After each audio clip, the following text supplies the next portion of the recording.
So I made a video exactly like this about a year ago now. I think I titled it, How to Change Your Life, or You Can Change Your Life in 6 months. And honestly, I made that video in the hope that it would not only inspire you to take action and to not let 6 months just fly by, but also to kind of inspire myself, because at the time I needed the inspiration. And I made that video as a reminder to myself and to you that 6 months, 5 months even, is a hell of a lot of time. And a lot of people at this stage of the year, you know, when it crosses that halfway line, they start getting a little bit disheartened. Maybe they haven't reached all of the New Year's resolutions that they set for themselves. Maybe they even failed a couple of them, right? We've all been there before. We're all human. And so I think that the message behind this video was just to remind you that, bro, you have so much time to still make a difference. You can decide right now to restart, to do it over again, and to make significant progress before 2023 is over. And you should not give up just because 6 months may have gone by and you've seen little progress, because you don't really understand the amount of change you can see in half a year. Despite all of this, I realized that I had left out some absolutely crucial information. And if I'm being honest with you guys, I think this information is quite a game changer. And I'm about to tell you why. Before you can look at your vision, your goals, and the habits that you need to do on a daily basis to get towards those goals, you need to look at one very important thing. And that thing is called a constraint. What I mean by constraint is, what is the one single thing, or maybe there's a few things, but let's really narrow it down to the one most important and critical thing that is getting in the way of you and your progress. What is the obstacle? What is the one thing that, if alleviated, would allow everything else to kind of just flow and happen naturally? For all the slow kids in the back of the class, don't stress, bro, that was me too. But for the slow kids who need a little bit of explanation, let me give you a really simple and basic analogy for you to understand the concept, right? Because I know I could have used one too. Let's pretend that you have in your hand a water bottle, right? And your only job is to simply fill the bottle with water. But here's the catch. At the bottom of this bottle was a very small, almost unseeable, right? It's tiny. It's this very small little hole in the bottom of the bottle. Bottom of the bottle, bottle of the bottle. Wow, that's a tongue twister. Would you agree with me that no matter how much freaking water you ended up pouring into that bottle, even if you left it under the tap for the entire day, right? You may fill it at some stage, but eventually, slowly but surely, that bottle's progress, or the water, would start to lower and lower and lower until the bottle was empty again. And boom, it was August. You see where we're going with this? It's August, and suddenly the progress is gone. There's no progress because of that stupid asshole little hole in the bottle. This is gonna take a while.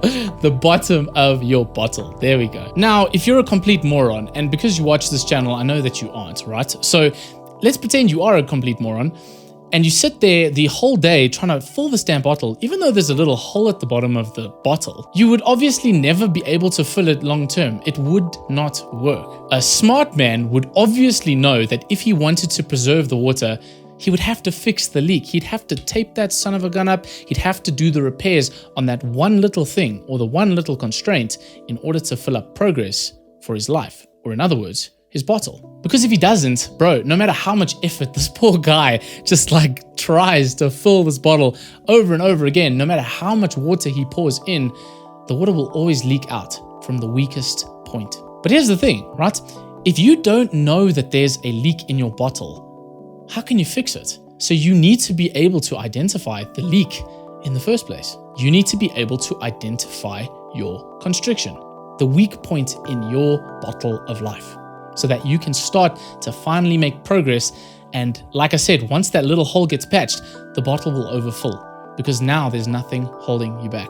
In order to identify this constriction, or this little hole, you need to ask yourself two very, very important questions. The first question is, what am I currently obsessing over in my life right now? And the second question, as I mentioned at the beginning of this video, what thing about me, the one thing, right, if finally changed, would make the most difference to my life? So because I really want to help you guys, I'm going to be the guinea pig. I'm going to be vulnerable, and I'm going to share with you how I asked myself these two questions in order to identify what my constriction was. After a lot of thought, a lot of journaling, a lot of contemplation, I realized that for me right now, right, My biggest kind of issue or biggest constriction is that often when I go out, I don't feel as confident as I'd like to feel.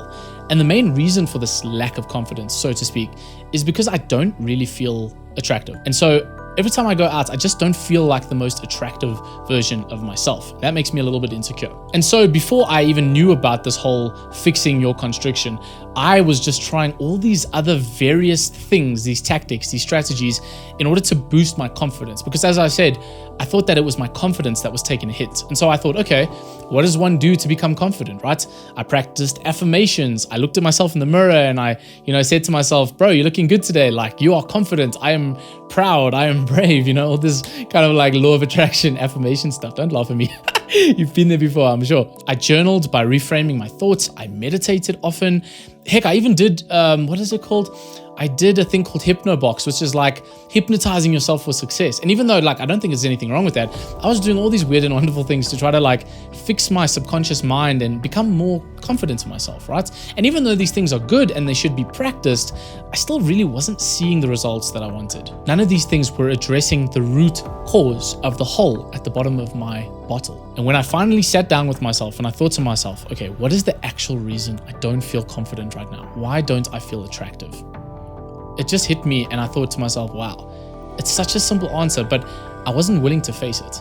And the answer, and this may piss a few people off because they're going to be like, everybody's shape is acceptable and you should love yourself. And I totally agree. But if I'm being very honest with you, I realized that it was my weight. It was the fact that I wasn't happy in my current body, in my own skin, at the weight level that I was at. And sure, confidence is all about feeling good in your own skin. But for me personally, I'm just not confident and I'm not happy with the current fitness and health level that I'm at. And I suddenly realized that if I just lost the weight, there's no ways my confidence can't go up, right? And the more I thought about it, I realized that step one to any self-improvement journey is to be physically healthy. It's to look after your body so that your mind can be clear and rational. So being overweight isn't just a hit to my confidence. It's probably messing with my mind clarity. It's probably messing with my sleep. It's probably messing with my ability to be this confident human being. Simple, but something that I was avoiding for so long. And that's why I want to ask you today, what is the one thing that maybe deep down, what that thing is that you need to look at and you need to address and be honest about that thing? What is the one thing that's holding you back? Maybe for you, it's dealing with the trauma that you experienced years ago that you've been forcing and shoving down into your deeper subconscious that you need to kind of bring to the surface and finally deal with once and for all. Who knows, maybe you're absolutely killing it in your business, in your career. Maybe you're a successful man or woman, right? But you know that you're kind of lonely, right? You know that you're a bit of a sad boy and you feel like you lack connection. You lack maybe friendships, relationships, female attention, right? And maybe for you, that one thing that you need to work on is your socializing, your social connections, that feeling of being loved and accepted in a group or in society. And I promise you, once you finally get clear on what this constriction is, and then, because there's always an and then, if you take action to consistently work on that constriction. And honestly, if I was you, I would dedicate like 80% of my attention to fixing that constriction. Because once the floodgates open, once you get that one little, it's like that whole thing of chopping down a tree. You chop and chop and chop all day long. But as soon as that tree just pushes past that middle line, I'm no carpenter or forester, I don't even know what to call them. But once you get past that little click, right? Once it clicks, that tree just falls. And everything else just becomes an absolute breeze. Once you get that tree to fall, the results will finally start to show in your life. And then taking action on everything else, whether that's your business, your charisma, your success, your studies, all of that else will just come so much easier to you and you'll finally start to make progress that you've been wanting to see. I really want you to start believing in yourself. Even if this is the first time in your life that you are trying to do that, believe in yourself because you truly can make so much change in your life.